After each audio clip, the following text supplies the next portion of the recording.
esimesele klassi lapsele, või võtab teisipidi, kui sul lapsevanemad on nagu minu paps, kes küsimuse peale, et isi, mis ma kooli kaasa võtan, alati vastas, et kõik, mis on oluline. Mis kohe ei öelnud? Ma olen 8, ma tean täpselt, mis on oluline. Märkisin hommikul toas ringi, vaatasin. Põhimõtteliselt.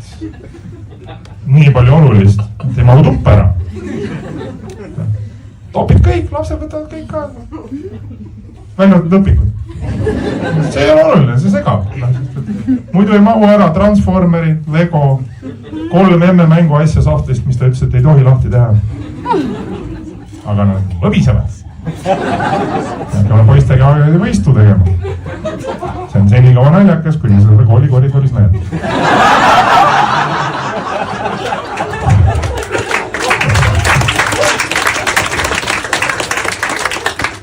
Meie kehkalõpsiga, ma panin see 2 meest kogu koolis. Leidsime, et see on briljantne. Mis kuradi rakett 69, mis ta seal on ju kohe Teaduste Akadeemias. Need 2 praktikanti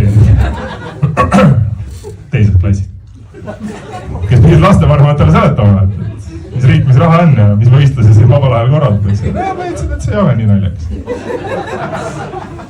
Mina, sest ma olen väga lahke inimene, soovitasin kutsuge ema ja isa mõlemad võistlust.